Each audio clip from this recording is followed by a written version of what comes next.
Está começando mais um Entre Chaves, seu podcast de desenvolvimento de software. Sou a Fernanda e hoje a gente vai falar sobre um tema muito importante, que é qualidade de código. Qualidade de código é um negócio tão importante, porque quando a gente está falando sobre entregas, não faz sentido a gente entregar um código porcaria para os nossos clientes. A gente precisa realmente entregar artefatos com qualidade, projetar arquiteturas adequadas para cada desafio. A gente precisa entregar códigos limpos, E para esse tema interessante sobre qualidade, estou aqui com o meu companheiro de sempre, Champan. E aí, Champs, como é que você está hoje? E aí, Fernandinha, tudo certo? Hoje estamos aqui com os inimigos dos desenvolvedores ou os aliados dos desenvolvedores, Não sei. Estamos com um time de QA preparado para falar com a gente aqui, Eu tô empolgado com essa discussão, tem muitas dúvidas, inclusive.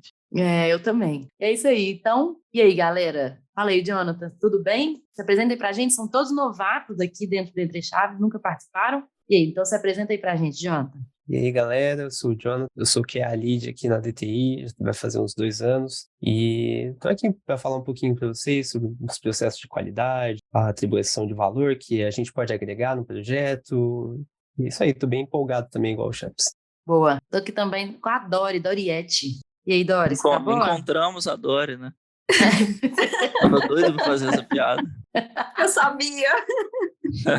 Olá, gente, é um prazer estar com vocês. Estou aqui na DTI há 4 meses, junto com a Paula. Estou como QA Assurance, que nome bonito, Estou num projeto internacional, conhecida como Dori, pelos íntimos. E agora por toda a população do Entre Chaves, que já te apresentei como Dori. Sim! E estou aqui para agregar, falar sobre qualidade, que é algo que é muito importante a gente levar para todos da equipe, da DTI e para todo mundo que vai assistir aí o Entre Chaves, e isso é muito importante.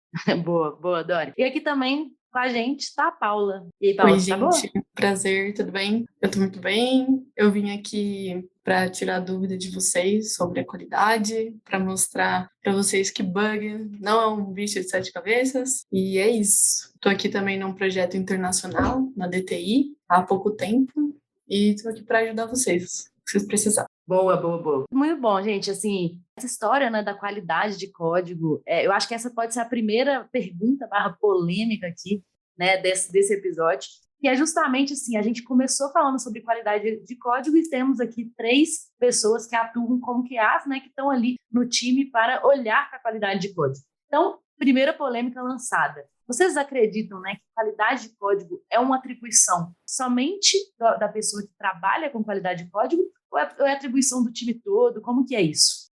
Eu acredito, assim, que a qualidade deve ser vista por todo mundo. E, assim, o papel tanto meu, quanto da Paula, do Jonathan, é evangelizar, levar a qualidade para todo o time, e tanto para o time de negócios, os devs, ou para todo mundo.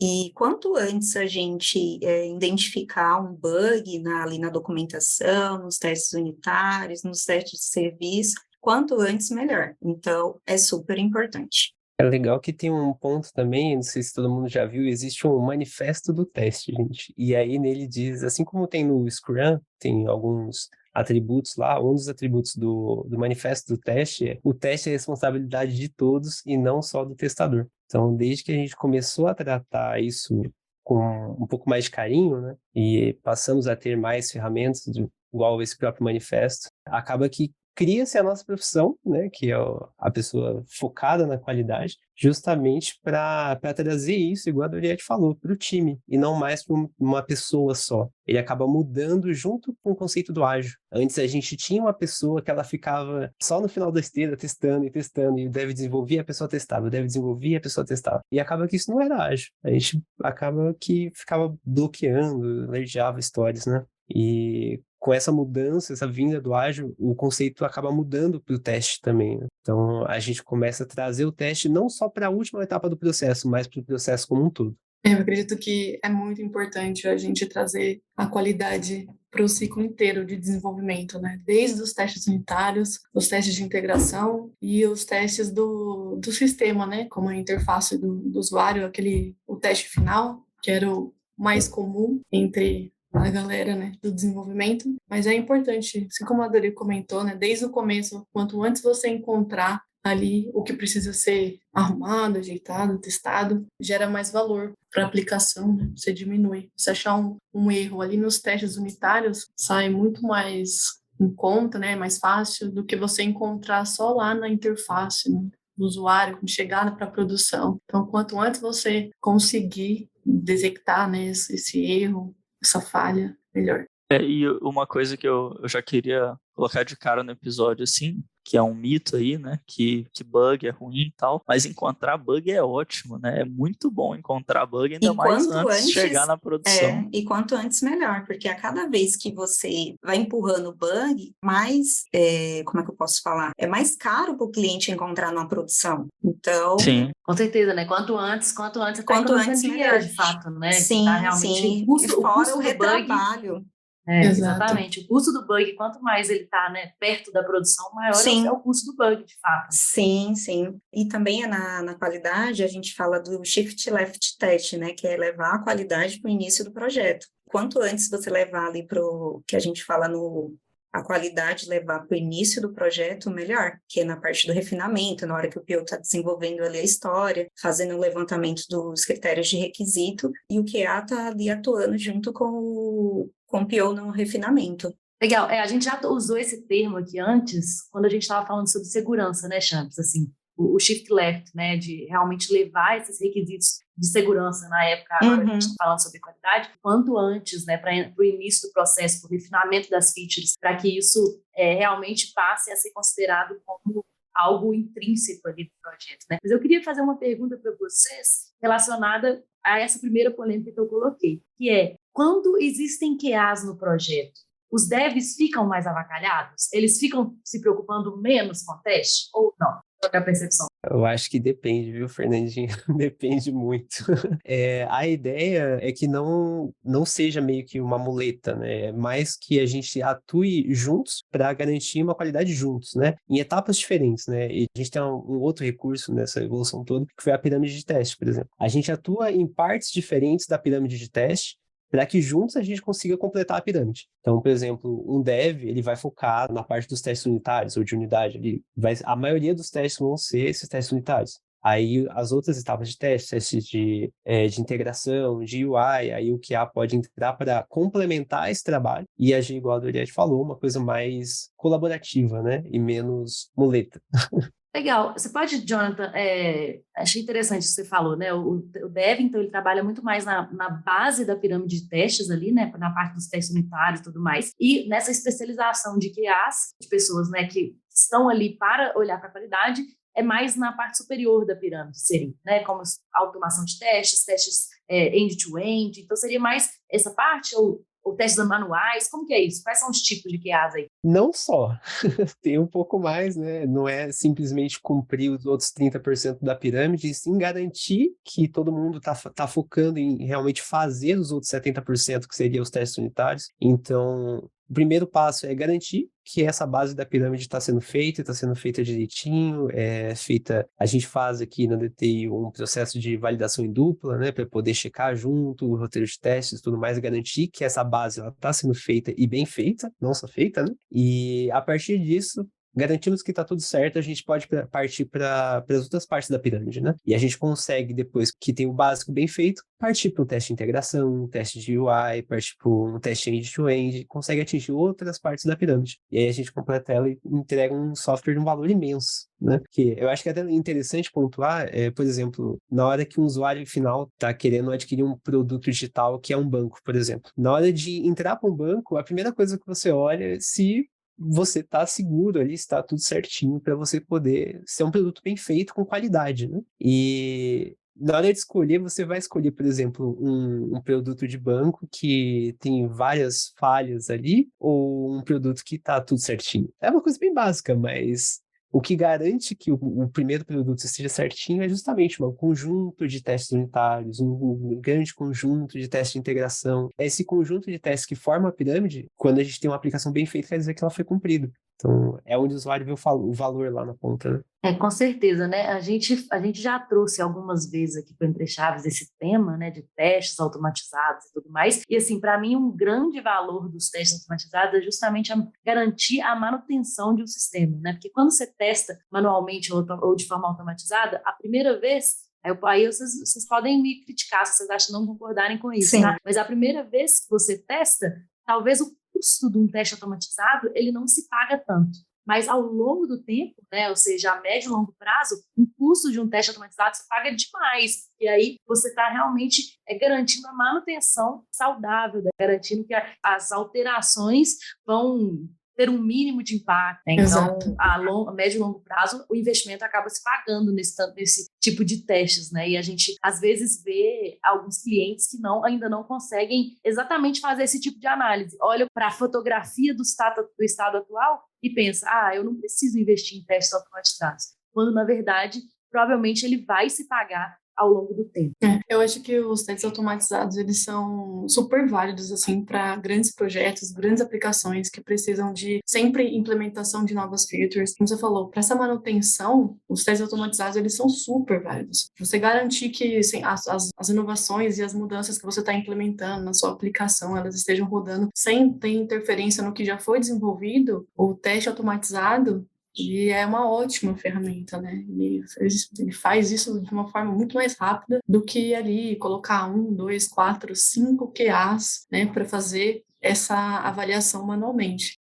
Assim, e aí entra uma questão que talvez seja a minha maior dúvida aí nesse quesito, que a preocupação com testes automatizados ou com cenários de teste, ela muitas vezes está presente mesmo sem o time de QA, né? A maioria dos contextos que eu trabalhei, assim, a gente tinha um time de dev, que o próprio time de dev fazia ali um roteiro de teste, fazia teste antes do desenvolvimento, TDD, implementava teste automatizado. Às vezes era um pouco mais complicado, né? Chegar num nível de fazer um teste de integração, um teste de carga e tal, a cada história, porque realmente é o que dava uma mão de obra maior. Mas o time estava, de fato, preocupado com os testes, e esses testes garantiam alguma qualidade no projeto. No caso do time de vocês têm e fazem parte de um time de QA específico, né? O que no projeto de vocês levou a ter um time de QA, né? O Jonathan mesmo falou de um contexto de banco, que é muito importante você ter um sistema super testado e funcional para passar essa credibilidade. Então, no caso de vocês, o que levou a ter esse time? Foi o contexto de negócio? Foi o projeto requisito do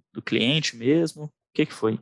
Então, no nosso projeto, no caso meio da Paula, projeto internacional, né? E aí foi uma decisão do próprio cliente mesmo automatizar, sair ali da parte manual e automatizar os testes. E agora, no caso, quem vai automatizar esses testes são os devs. E aí eles vão estar automatizando para esse cliente. Mas foi decisão do cliente. O cliente, ele optou pela automatização já logo na parte de desenvolvimento para garantir, né, que todos os testes sejam automatizados. O nosso projeto é um projeto bem grande, então o nosso trabalho de manutenção com os testes de regressão, eles são muito árduos, assim, é por isso que calhou que as duas estavam no mesmo projeto, por conta desse teste de manutenção ainda não ser automatizado, né? Ele está começando agora a ser automatizado, ele vai passar a ser automatizado junto com o desenvolvimento, e aí a gente, como que a gente está ali para dar esse olhar para o desenvolvedor, às vezes mostrar para ele que nem sempre uma feature vai ter só um teste, às vezes ele tem 1, 2, 3, um teste positivo, outra um teste visão negativo, também, né? Um teste de performance, sabe, um teste de carga. A gente vem para mostrar para o desenvolvedor a importância do teste naquela feature, não só do teste positivo, né, do teste bem... Os negativos também estão aí.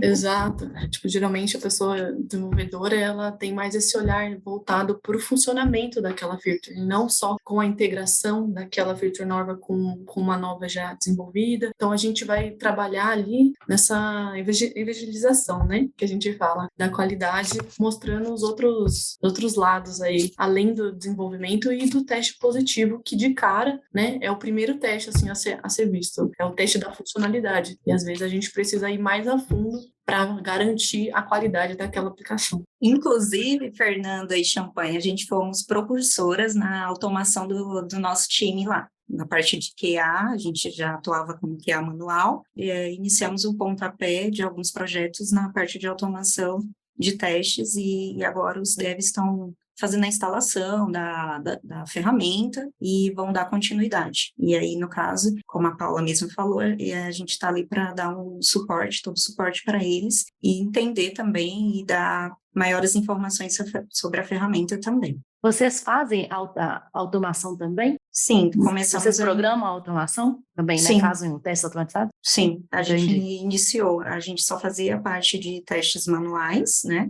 Que é ali a parte de regressão, e agora, como o cliente solicitou que fosse feito a parte de automação de testes, a gente fomos aí uma propulsora na parte da automação de teste ali do cliente. Bom, tem um ponto até bem legal dentro do que o Chams perguntou, que, assim, desde que a gente começou a trabalhar com contextos internacionais, essa cultura de qualidade, ela veio muito forte lá de fora, ela veio muito, muito forte. Então, os próprios clientes, eles vêm já pedindo que tenham pessoas de qualidade no projeto, né?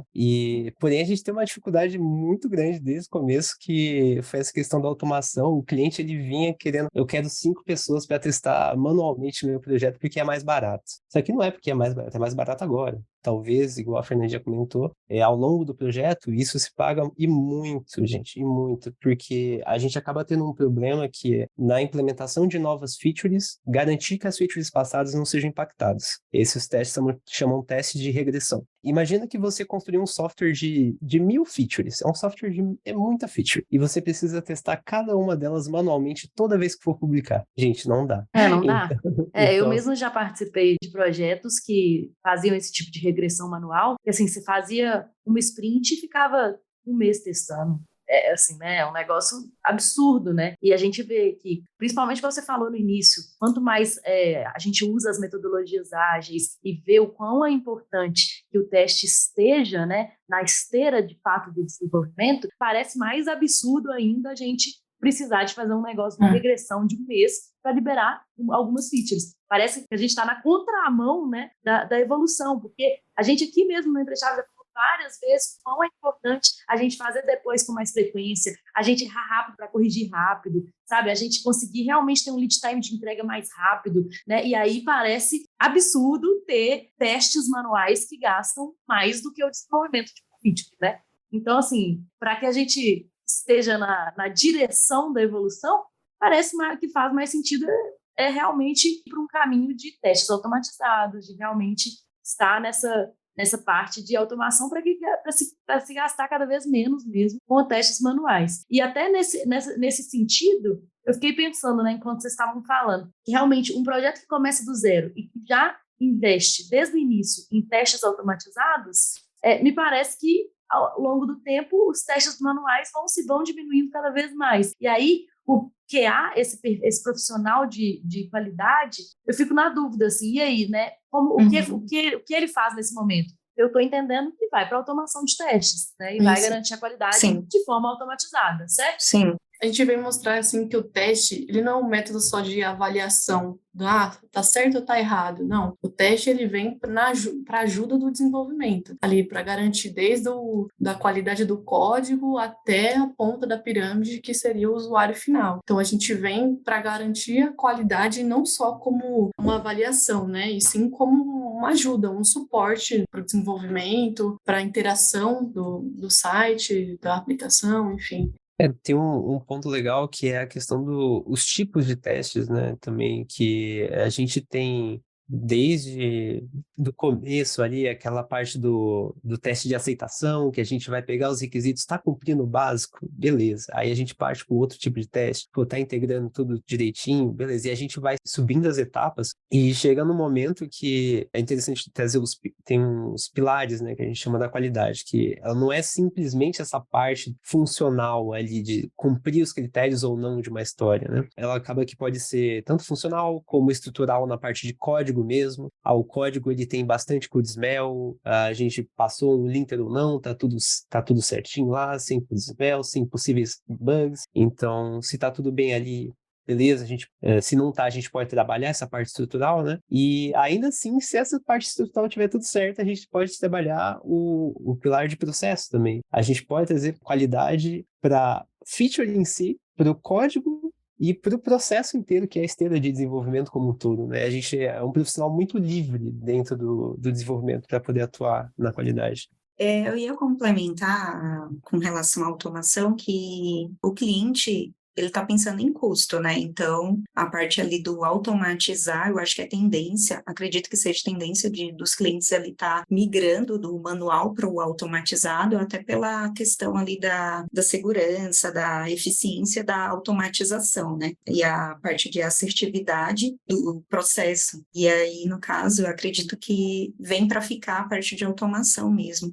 Eu acho que, assim, essa parte, eu acho que a gente não tem dúvida que a automação de teste é sempre muito vantajoso, assim, né? Mesmo financeiramente, assim, para um projeto. Mas a minha dúvida, eu acho que ainda fica sobre quando no projeto ter um time de QA ou não, ou colocar essa responsabilidade 100% nos desenvolvedores, entendeu? Me parece muito positivo ter esse time de QA, porque eles são quase que guardiões da qualidade do código, e pelo que o Jonathan falou, não só, né, vão tirar um pouco essa visão de só teste, né, mas também de qualidade, processo, negócio. Então, me parece muito vantajoso. Mas quando a gente coloca um time inteiro preocupado com isso e quando não, sabe? O que vocês colocam nessa balança? Eu acredito que quando você tem uma equipe especializada para qualidade, eu acho que ele tem outra visão, outro olhar, do que se jogar a responsabilidade tudo para as costas do dev, sabe? É igual a Paula falou, quem é da qualidade, quem é guardião, quem vem para evangelizar todo o time tem outra visão. Tipo, tem testes que o dev tá pensando ali que a gente que é da qualidade tem outra percepção e que pode estar ajudando ali ter outra visão. Jonathan, Paula, o que vocês acham? Que essa é uma questão realmente bem importante, assim, que realmente eu mesma, como dev, é polêmica mesmo. Eu mesma, como dev, nunca trabalhei num time com classe. Meus times, né, sempre nós mesmos que garantimos a qualidade. Às vezes, o trabalho do QA, ele está embutido no próprio desenvolvimento. Ali no próprio code review, no pull request, você já está fazendo um trabalho, né, de qualidade, de comparação. Então, eu acredito que é muito importante você ter um time de QA voltado para a qualidade, desde a parte do desenvolvimento até a parte de negócio, porque é muito difícil você mesmo se autoavaliar. Eu fiquei 3, 4, 8, 12, 20 horas desenvolvendo o mesmo fluxo. E aí, quando ele está pronto, eu já estou com todo o meu olhar voltado para aquilo que eu desenvolvi, entende? Então, assim, por mais que você não consiga implementar um QA naquele time, é muito importante que um outro olhar seja levado para aquele mesmo fluxo de desenvolvimento. Porque é muito difícil para a pessoa que desenvolveu ter essa percepção do que precisa ser avaliado, do que precisa, qual ponto ela deve começar a avaliar, enfim, montar todo um script, todo um roteiro de avaliação e de testes. Então, às vezes o QA ele não está ali, né, de uma forma, como vocês dizer, ele não está ali dito, não, ó, ele ali é o QA do time, mas ele está enrustido dentro do time nessas avaliações, né, no code review, no pull request, quando você compara o código com as regras que foram definidas para a qualidade daquele código. Então, às vezes, o trabalho do QA ele está enrustido no meio da equipe. Isso, só colocando, né, rapidinho, que eu tenho certeza que o Champs, ele não está questionando justamente isso, assim. Isso é um negócio que a gente acredita muito, com certeza, né, de ter um segundo olhar, ter segundos avaliadores, com certeza é importantíssimo. Acho que aqui a questão maior é dessa pessoa ser um QA ou ser um desenvolvedor, ou uma desenvolvedora. Sabe assim, o QA, normalmente, ele é um desenvolvedor. O QA, geralmente, ele é um desenvolvedor voltado para a qualidade. Não é porque a pessoa ela é um QA que ela não é um desenvolvedor. A gente mesmo, quando a gente está nas definições, né, dos pilares, a gente está na equipe de desenvolvimento, que esse é o nosso trabalho. Sim. A gente não deixa de ser um desenvolvedor só porque a gente está trabalhando com a qualidade, né? A qualidade não é só uma avaliadora, ela vem desde do desenvolvimento e tudo mais. Então, não necessariamente um QA, ele não é um dev também. E também na parte do refinamento ali, o próprio PO chama a gente para estar verificando se não está faltando algo, se a gente não, dentro ali da definição da própria documentação, se a gente não pode encontrar ali também um bug, sabe? No refinamento, ele chama a gente para ver na parte ali dos critérios de aceite, se a gente não pode estar incluindo algo que está faltando, alguma percepção ali do que é a mesmo, sabe?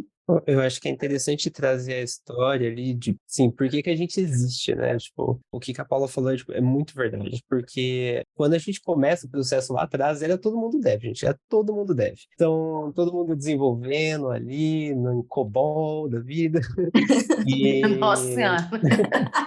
Não. Voltamos muito. Sim, Não, e conforme a gente ia desenvolvendo e foi entrando ágil, a gente começou a particionar as etapas do projeto. Então, a gente tinha, ao mesmo tempo que tinha uma pessoa trabalhando num pedacinho da história, tinha outra pessoa trabalhando em outro pedacinho, outra pessoa trabalhando em outro pedacinho, e a gente ia particionando essas histórias, né? E aí chegava que a gente tinha, sei lá, 10 desenvolvedores na equipe, acabou a história, então o fulano pega a história aqui, o outro fulano começa a fazer os testes unitários, e o outro começa a fazer a documentação. Beleza. E aí entrou mais um fulano. Então, beleza, fulano. Então, já tem um fulano cuidando dos testes unitários, outro fulano cuidando da documentação. Foca aí em fazer uma automação de teste. E aí a gente começou a ver que começou a entregar valor. E aí, esses profissionais que passaram a fazer essas coisas, eles foram chamados do quê? De QA. São os profissionais garantidores da qualidade ali. E aí, que veio de onde a gente surgiu, né? E eu acho que sobre a pergunta do Champs, assim, por que, o quando ter, né? Assim, eu acho que eu vou explicar da mesma forma que me ensinaram,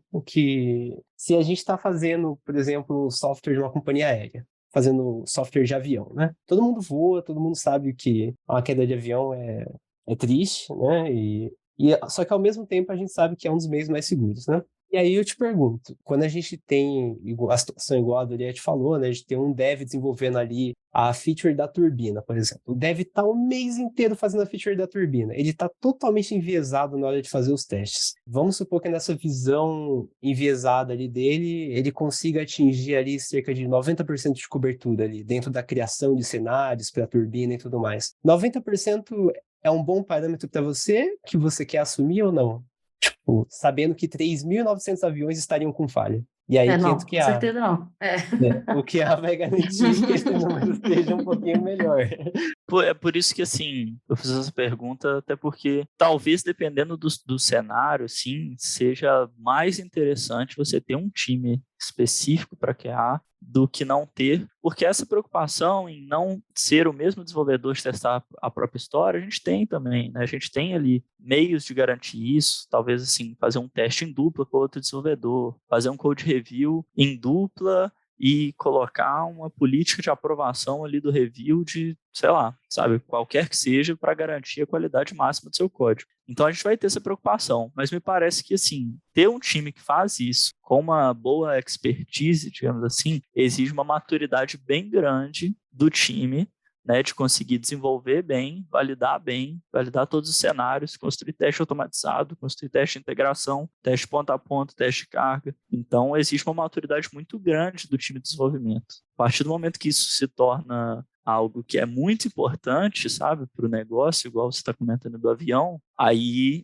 eu, se fosse do lado do cliente, do lado do negócio, pensaria fortemente em contratar um time de QA, né? Tem que avaliar um Acho que vai custo, por aí. né? O que vale mais a pena? Pagar um time de qualidade para garantir que teu avião não caia ou arcar com as consequências da queda É no o avião? custo do bug, de novo, né? Que a gente Sim, começou a Exato. falar, né? sim, O custo do bug. Qual que é, sim. né? Custo. E eu acho também que, a respeito das ferramentas que o Champs comentou, são coisas muito complementares, viu? Uma coisa não anula a outra, né? Por exemplo, não é o fato de eu ter ou não QAs na equipe que anula o fato de eu ter que fazer um code review, de eu ter que fazer uma validação em dupla com o desenvolvedor. Todas essas etapas, elas somam na garantia de qualidade, elas não se anulam. Então, acaba exatamente. que quando a gente começa a agregar todo mundo junto, o desenvolvedor validando em dupla, fazendo a documentação do que ele fez tudo certinho, o QA pensando em cenários fora da caixinha depois, Sim. tudo é muito complementar para a gente chegar e passar esse número dos 90% do avião. Eu ia comentar sobre isso, que no meu time mesmo, não é porque a gente tem uma equipe voltada para QA que a gente não tem um code review. É o teste, é a qualidade do código, é a qualidade na interação e a qualidade da entrega. Então, é a ponta, é a pirâmide de teste, né? Que o Jonathan comentou no começo. Então, um não anula o outro. Mesmo tendo uma equipe só de QA, vocês ainda fazem o code review, vocês ainda fazem o pull request, um não anula o outro. Sim, só complementando aí também, que testar, tipo, não é só encontrar bug, é a gente identificar também ali e garantir a aplicação da qualidade que está sendo entregue com sucesso ao usuário final, que é o maior objetivo do cliente. O cliente está feliz com o que está sendo entregue, né? E todas as partes ali, o cliente, quem está sendo contratado, o QA, está feliz com o que está sendo entregue. Uhum. O Jonathan mencionou um negócio, né, falando sobre a história do QA, de que todo QA, em algum momento, foi desenvolvedor. A partir do momento que vocês se tornam QA, vocês continuam desenvolvendo, porque esse que eu ainda fiquei um pouco na dúvida, quando a gente fala sobre code review, sobre algumas coisas assim. Vocês validam o código, vocês continuam desenvolvendo? Como que é? Não, igual eu falei, são coisas que elas são muito complementares, né? Então, quando o dev desenvolve, a gente valida sim, a gente dá uma olhada em código normal, na validação em dupla, junto com o dev, para ver se a gente não está fazendo, por exemplo, muitas chamadas para API, né? A gente tem formas de testar Legal. isso, tem técnicas de teste, né? Para a gente olhar de forma diferente. E muitas das vezes o dev conhece eu acho que assim, uma das vantagens de trabalhar com tecnologia é que a gente não tem uma solução para cada coisa. A gente tem 1 milhão de soluções para cada situação. Então, na hora que a gente traz uma pessoa que ela tá o dia inteiro ali imaginando 40 mil cenários numa feature X, qual que é a chance dessa pessoa ver uma forma alternativa que possa Com talvez certeza.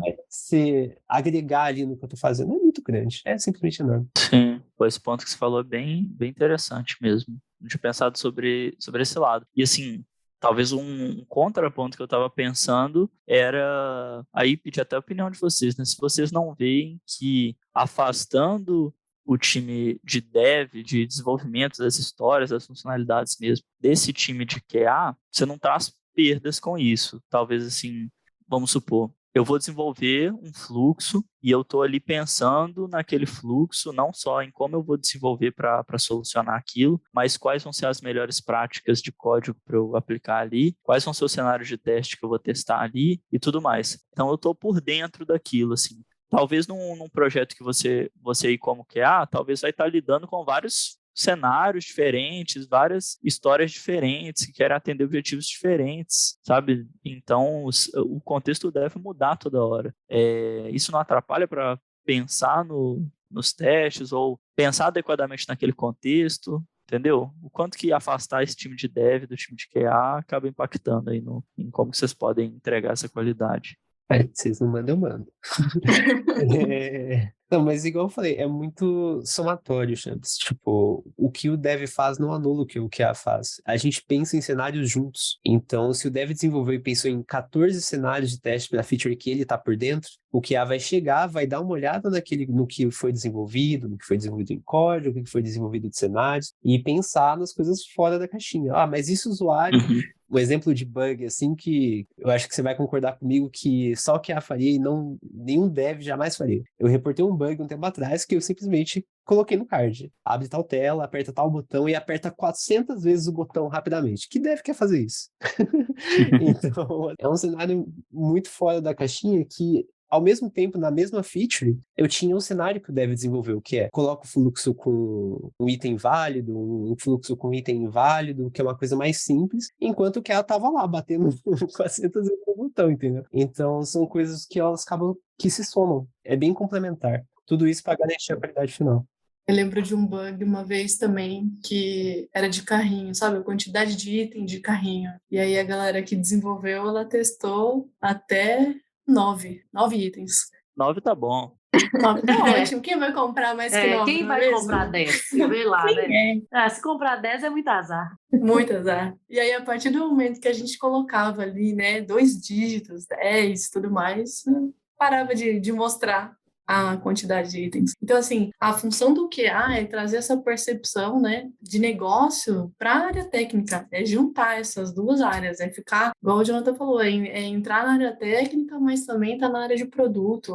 A gente tem essa visão de mesclar, né, as coisas e trazer a melhor valor, a melhor entrega, um produto funcional para o cliente, um produto funcional para o desenvolvedor também, um código bom, um código limpo, que ele consiga fazer manutenção, que ele consiga fazer implementação, não só ele, mas talvez um próximo. Então a gente mescla aí entre essas áreas, a gente navega nessas áreas, tenta trazer um produto de valor para todos. Complementar assim que o QA ele vem para somar na equipe, né? Pensar fora da caixinha para tentar entregar o melhor lá para o usuário final, né? Então o QA trabalhando junto ali com o dev, trabalhar e pensar fora da caixa para entregar um produto de qualidade para o usuário final e entregar valor, né? No final das contas ali, e entregar um produto de qualidade. Eu ia falar que, vocês falando dessa coisa de pensar fora da caixa, né, e tal, eu lembro que se teve uma vez que eu me senti como um QA, então, foi quando eu fui fazer um teste, quando eu era estagiário, fui fazer um teste em dupla com outro desenvolvedor, né, e para me ensinar como fazer o teste em dupla, né, ele presencial, ele falou, pronto, senta aqui,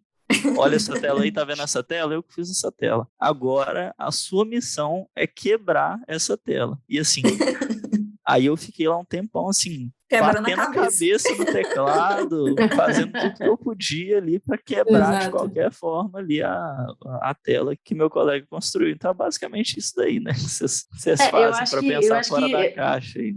Mas eu acho que esse seu exemplo que acho que é bem, bem legal mesmo, que tem tudo a ver com o que o Jonathan falou também, que os meninos também falaram, sobre existir alguém que está disponível para isso, né? Existe alguém cuja A missão mentalidade é diferente, né? Por isso a mentalidade importância do time de QA junto ali de na realmente equipe. estar ali para... Não tem uma outra demanda que tá precisando que ele faça, né? Sim. A missão dele no time é de fato garantir a qualidade e quebrar a funcionalidade. Aí os exemplos que o Jonathan deu, ele também me trouxeram a impressão de que é outra mentalidade também, né? Então, assim, são, igual ele mesmo falou, né? Uma pessoa que está ali olhando diariamente sobre teste, sobre qualidade, sobre automação. Quando vê um cenário parecido, às vezes vai ter um insight ou um pensamento ali que ele já está acostumado e que ele já vai propor uma melhoria que não estaria na mentalidade mesmo de um dev ali comum na hora de desenvolver. Poxa, é um dev, né, que tá ali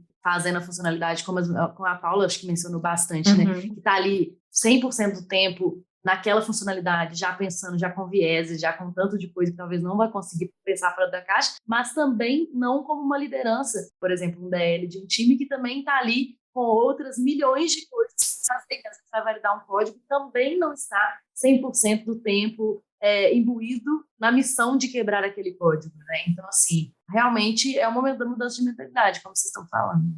Eu acho que um dos pontos mais importantes, assim, dentro do que a gente faz, eu acho que, assim, pelo menos para mim, eu acho que é a questão da comunicação, sabe? Quando a gente tem uma pessoa focada nisso, o próprio reporte do bug, ele é diferente. Por exemplo, quando a gente publica, a gente está fazendo uma aplicação web, por exemplo, e o botão, ele tem que ele tem que piscar quando passa o mouse por cima. Aí o cliente chega e fala, esse botão não tá piscando, meu Deus, não tá piscando, arruma agora. E aí o dev vai arrumar aonde? Aonde o cliente falou. Por exemplo, lá numa página de home, o botão não tá piscando, aí a gente vai lá, vai fazer o hotfix e vai arrumar a página da home. Quando a gente tem isso trago, não sei, pela pessoa de qualidade, a própria comunicação do bug, ela vem diferente. A gente vem, olha, vamos dar uma olhada nessa feature aqui. Essa feature aqui tem que ir fazendo o highlight dos elementos que eles são clicáveis, ela não está acontecendo. Vamos dar uma olhada se tem mais páginas assim, ou se é só essa, e aí a gente começa a entender a causa raiz do problema para solucionar não só ali, não só onde o cliente viu, mas como um todo. Por exemplo, tipo, o próprio hotfix ele fica mais barato quando a gente comunica certinho, tem uma pessoa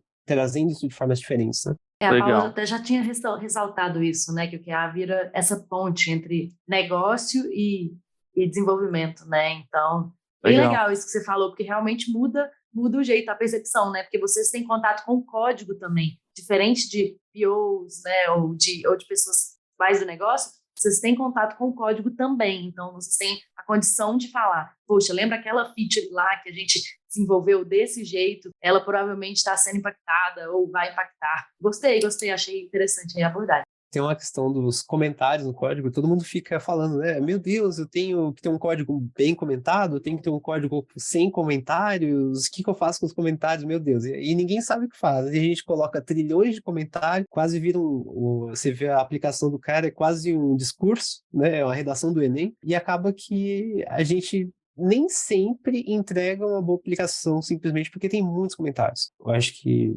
pelo menos na minha visão, eu acredito que uma aplicação bem descrita, ali, bem desenvolvida, ela não precisa de muitos comentários. Talvez a gente precise de um ou outro, mas uma coisa muito mais pontual, né, do que uma redação do Enem, né, dentro do código. Eu gostaria de falar sobre isso também. Eu acho que a simplicidade, ela ganha muito nessa parte. Um contexto bem fácil, assim, de todo mundo entender, é quando você pega um texto enorme, muito bem escrito, e fala para a pessoa, olha, tem um erro aqui, conserta. Você gasta muito mais tempo procurando o erro, interpretando esse texto, né, buscando aonde que está essa palavra com erro gramatical, do que realmente consertando. E se você trazer isso para a aplicação, é a mesma coisa. Às vezes a gente demora muito mais para entender aquele código, para assim, analisar, para ver o que foi escrito, como que foi desenvolvido, do que realmente corrigir o bug, que é simples. Então eu acho que a simplicidade, ela agrega muito nessa parte de desenvolvimento. Excelente analogia, Paula, assim, gostei bastante. Eu mesma já tinha falado, a gente já conversou sobre comentário aqui antes, eu mesma já expus minha opinião, que é exatamente essa, igual a do Jonathan, né? Para mim não tinha que... Comento o mínimo possível, porque o seu código tem que estar o mais legível possível. Eu já trouxe até um exemplo aqui de Chaves, de quando eu estava na faculdade e um professor me exaltou o meu trabalho porque ele tinha mais linha de comentário do que de código. E eu saí da faculdade achando que o comentário era lindo, era incrível, que eu tinha que comentar. A cada linha de código eu tinha que colocar 2 de comentário, porque, afinal, meu professor lá, ele falou comigo, ele chamou a turma inteira, assim, falou assim, olha que trabalho incrível. E era o meu, cheio de comentário. E eu cheguei aqui no mercado de trabalho com esse pensamento e tomei na cara, falando, nossa, tá doida, não tem que comentar não, seu código estando legível é muito mais importante. Talvez ele tenha visto isso. Hoje. Talvez ele tenha visto isso, a simplicidade do seu código. Vocês puxaram uma discussão que era até a última dúvida que eu fiquei, né? Vocês comentaram sobre qualidade de código além do teste, né? Como que na prática o time de QA pode atuar para melhorar a qualidade de escrita do código mesmo ali, de boa prática, clean code, código legível mesmo. No dia a dia de vocês, como que vocês atuam para garantir que o código não só subir sem bugs, mas subir com qualidade, assim? Eu acho que tem um problema muito grande aí também, Champs, que é a questão da quantidade de devs que a gente tem para a quantidade de QAs, né? Acaba que a gente tem muito dev e nem sempre dá para ficar olhando cada pedacinho do código ali, né, com 100% de atenção ali, vendo cada pedacinho. Então, hoje a gente conta muito, assim como os desenvolvedores contam com frameworks, a gente também conta com ferramentas de teste, né? E, assim, pelo menos no meu contexto ali, no meu dia a dia, geralmente a gente usa muito um linter. Então, a gente olha ali, usa um SonarLint, um Veracode, alguma coisa desse sentido. Não importa o linter, tá? Qualquer linter funciona igual. E para olhar a questão, de fato, dos code smells, possíveis ameaças, e, assim, isso não anula o fato da gente continuar dando uma olhada pro código, tá? Sim. Mas os linters, eles acabam que facilitam muito essa questão, e muitas vezes o próprio dev, como é a responsabilidade, testar uma responsabilidade compartilhada, né, entre todos da equipe. Então, o próprio dev, ele consegue ver na hora que ele faz um pull request lá pro repositório, a quantidade de code smells que tem no linter. Então, ele já consegue ver antes mesmo do que testar. Então, acaba que, se ele não ver e não arrumar, o que vai falar?